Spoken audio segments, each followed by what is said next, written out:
Hello, health champions. Anxiety is one of the top health concerns in the world today. In my experience, it's almost as common as people having problems with belly fat and being overweight. Today I'm going to talk about the top 10 signs and symptoms of anxiety. But the key to understand is the mechanism by which those signs and symptoms come about, because then you understand where they come from and then you can do something about it. Coming right up. Hey, I'm Dr. Ekberg. I'm a holistic doctor and a former Olympic decathlete. And if you want to truly master health by understanding how the body really works, make sure you subscribe, hit that bell, and turn on all the notifications so you never miss a life-saving video. 40 million Americans at any given time have anxiety to the degree they call it a disorder. That's 18% of the population, and out of those people, 28%, more than 1 in 4, will have it their entire lives. And it's not just adults, kids have it to almost the same degree. 1 in 8 children have anxiety. And the primary thing they do for this is medication. It's one of the most commonly prescribed medications is for anxiety. And think about why we're here. What are your hopes and dreams for life? What's the purpose of life? Isn't it just to feel good? Don't you do everything that you do in the hope of feeling better as a result? You get your education, you do things. And think about kids, how they especially have hopes and dreams and want to feel good, and yet they live their lives with anxiety. So that's 40 million people who never really come close to the purpose of life, and 11 million people, their entire lives, will never reach that potential. Now, one of the biggest problems is the way that we look at this, because when we call it an anxiety disorder, when we put a label of disorder, when we give a person this diagnosis, we say, this is what you have, this is who you are. And the main treatment is a medication, a chemical.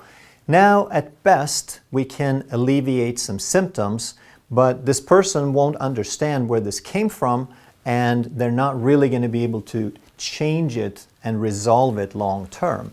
So instead of a disorder, let's call it an imbalance. And an imbalance is simply when something isn't working right. If everything was working right, you wouldn't have anxiety, you wouldn't have high blood pressure, etc. Imbalance are caused basically by 4 things: deficiency, toxicity, degeneration, and stress. Deficiency means your body needs something that it's not getting enough of. It has to have certain substrates to produce energy and signals and tissue, but if it's not getting enough, it can't do that. Toxicity means there's something interfering to a greater degree than the body can handle it. Degeneration is that something is supposed to work at a certain level, but because of disuse and because of all the other factors, now this tissue is functioning at a lower level, lower capacity. And stress is something that changes the priorities of the body. It shifts from healing to defending, basically. So if we have all 4 of these, and any one of them or all 4, now over time we will create imbalances. And the key to understand here is that these are variables that we can learn how to change. As long as you have some functional, viable cells in your body, you can make them work better if you understand this. But instead, when we look things up, we typically find things like this. Your gender may be causing your worries. Okay? So if you're a woman, that's the cause. You're doomed. That's it. Next time you're feeling anxious, don't be too hard on yourself. Now, that I agree with. You should never be hard on yourself. Don't beat yourself up no matter what's going on. Understand what's going on and do something about it. The primary cause could be your gender. When we hear things like this, how are we supposed to change? How are we supposed to influence our health if all of our problems are caused by things we can't change? This is horrendous advice, and we need to get past this. We need to start thinking differently. First, let's look at some of the traditional explanations so that we can learn what is a cause and what is not a cause. So WebMD says the causes are things like work and school stress, relationship stress, financial stress, global or political issues such as pandemics, a recent one, of course, being COVID-19, death of a loved one, stress of a medical diagnosis. So obviously these are no fun, but are they causes? No. These are triggers. If they were causes, then they would cause anxiety in 100% of the people who were exposed to this. But there's only a percentage, which means these are triggers in susceptible people. The list of causes continues, and side effects of medication, whether it's legal or an illegal drug such as cocaine, are those causes? Yes, absolutely. Because a foreign chemical will alter brain chemistry. They will make, even if not everyone gets anxiety, they will alter the brain chemistry away from normal and balanced into abnormal. They will bypass the body's normal regulatory mechanisms. They will interfere. They will suffocate the brain's ability to normalize things.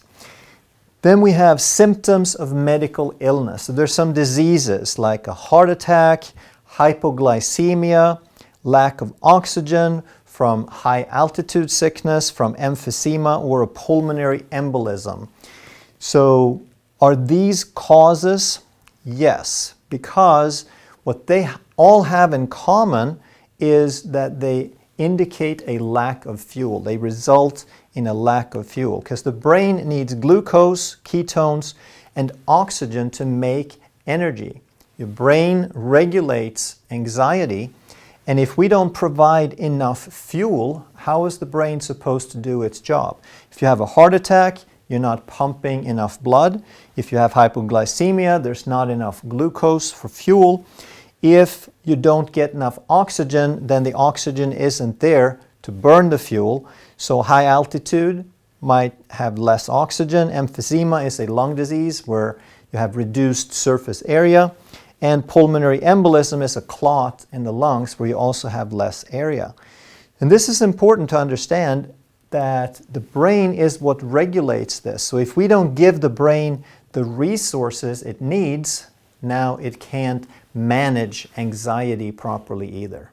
I'm going to list out the signs and symptoms real quick, but realize that the list itself is absolutely useless unless you take the time to understand the mechanisms and where these things come from, because then you can do something about it. Otherwise, you just have a list.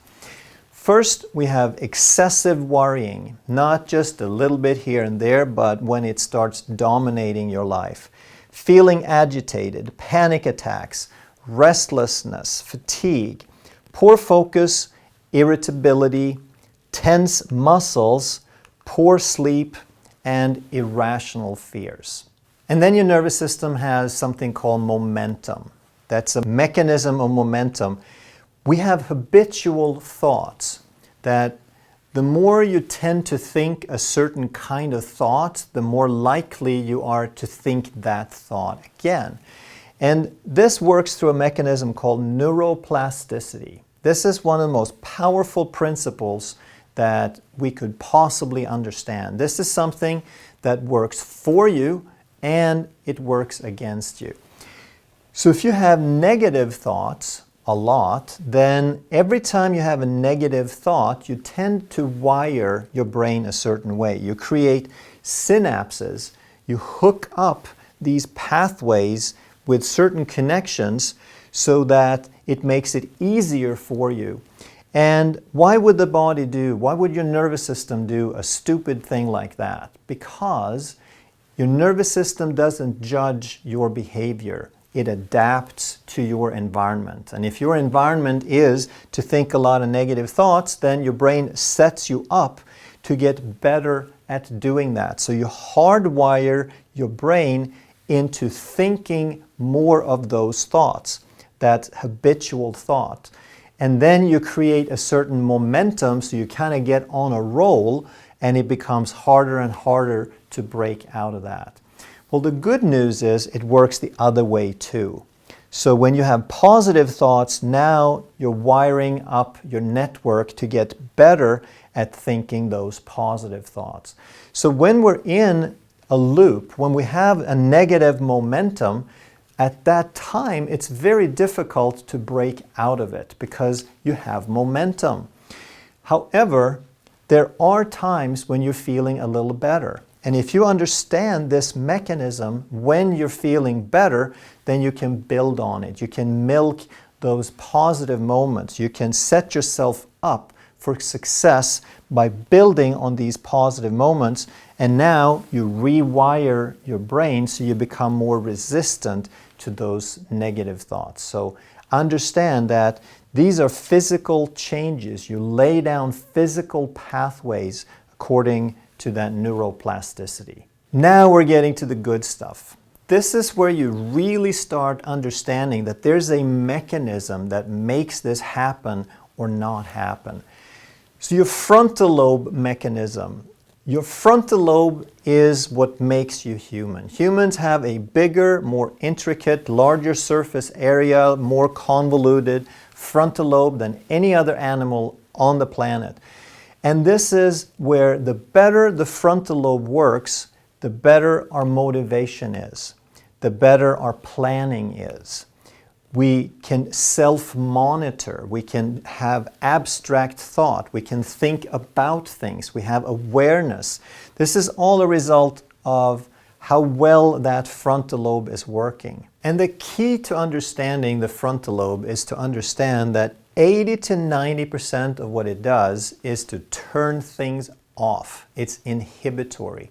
It creates stability by dampening things. It receives all of this stimulus that would drive you crazy, but the better your frontal lobe is working, the calmer and more controlled you can be by turning off the things that are not important right now. So some of the things it turns off is stress. Stress is necessary. Stress is happening around you. That's the stimulus. Your body's response to it is a stress response. That's necessary for survival, but it's short term. And the better your brain is working, the better it can dampen and get you back to balance after that stress is taken care of. Flexor muscles. When you're stressed, you tend to tense up muscles. You pull your shoulders up, you clench your jaw. That is why there is so much TMJ associated with stress, but also neck pain, shoulder pain, and all these tight upper traps, for example. It also turns off distractions. So in order for you to focus on something, your brain has to turn off everything else, because otherwise you would equally pay attention to everything. And that's called ADD, attention deficit disorder. Anything that happens gets your attention. You want to focus here, but then something happens over here and you're off and running. And the fourth key thing your frontal lobe turns off are unwanted thoughts, and those are things like anxiety and depression. Now think of your frontal lobe as a light bulb. And think of this as 100 watts of power, a 100-watt light bulb. So if you have a good energy output of your frontal lobe, it has a good capacity to inhibit, to stabilize you, to turn all of the unwanted things off. But if your frontal lobe suffers from deficiency, toxicity, degeneration, or stress, now it's not going to burn as bright. And if it only burns at 70 watts, now you just lost 30% of your capacity to control all these unwanted things. And if it drops even further, then you lose that capacity even more. And this is why there's such a huge overlap between all these different conditions. There's about a 50% overlap between anxiety and depression. Even though they label them and categorize them differently, they have the common mechanism, the common denominators. And you also find that people have, like I said, the stress and the TMJ and the tight muscles, and all of these different things tend to go together. Now let's look at the signs and symptoms again with our new understanding of what the brain does and see how that fits. We know the frontal lobe is involved with motivation, self-monitoring, that it turns off stress, flexor muscles, and distractions and unwanted thoughts. So the first few symptoms are tense muscles, feeling agitated, panic attacks, and restlessness. Now, what these have in common is that they are part of a stress response, of a sympathetic or a fight-flight activation. And what happens then is your heart rate increases, your blood pressure increases, you tighten up muscles, you get ready for the fight-flight. And of course, we can see that this all fits together with what the brain is supposed to turn off. Now, why restless? Why would you feel restless? This goes together with the attention deficit, because in kids especially, attention deficit often goes with ADHD, which is hyperactivity disorder, which is kind of like they're restless and agitated.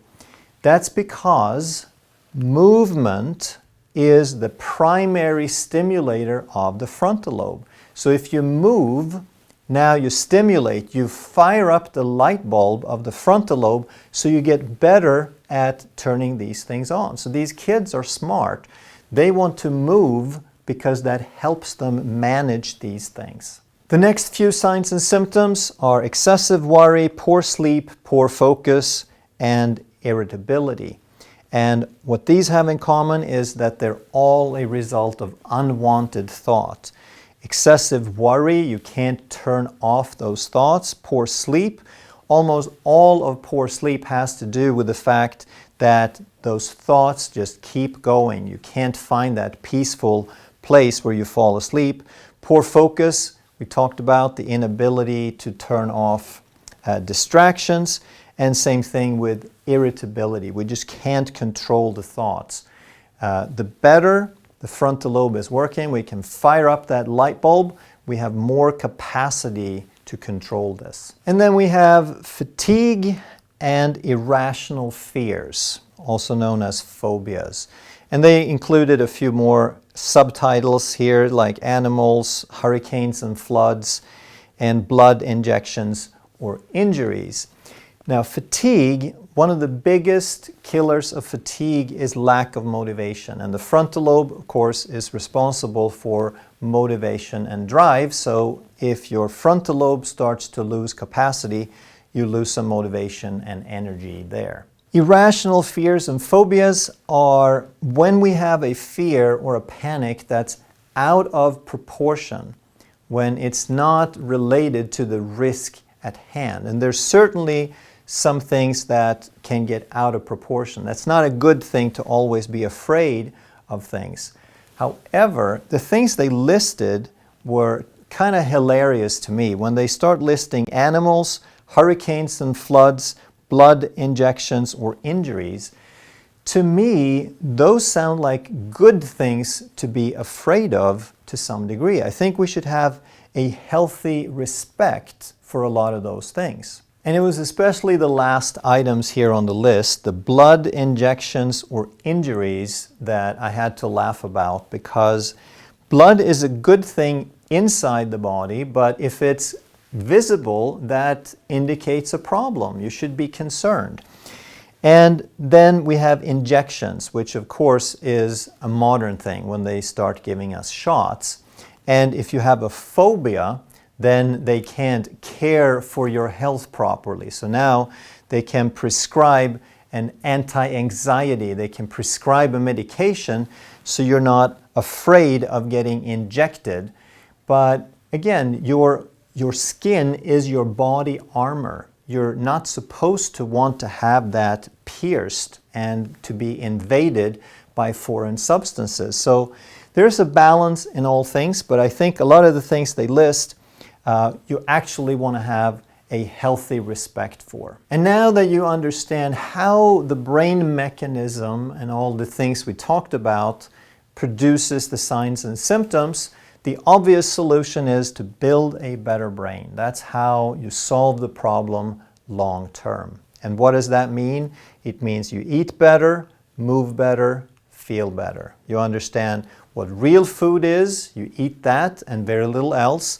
You move better. You understand that movement is what drives the brain. Movement produces signals that is the primary stimulator and builder of your brain. And then you learn to think and feel better. You practice appreciation, you practice meditation, you read uplifting things, and you do it on a consistent basis, not when you're feeling bad. Don't wait till you have anxiety or a panic attack, because then you're not in any shape to do something about it. That's the wrong time. You understand the mechanisms and you work it on a consistent basis. If you enjoyed this video and you'd like to learn more about how the body really works, you really ought to click on that one next. Thank you so much for watching. I'll see you next time.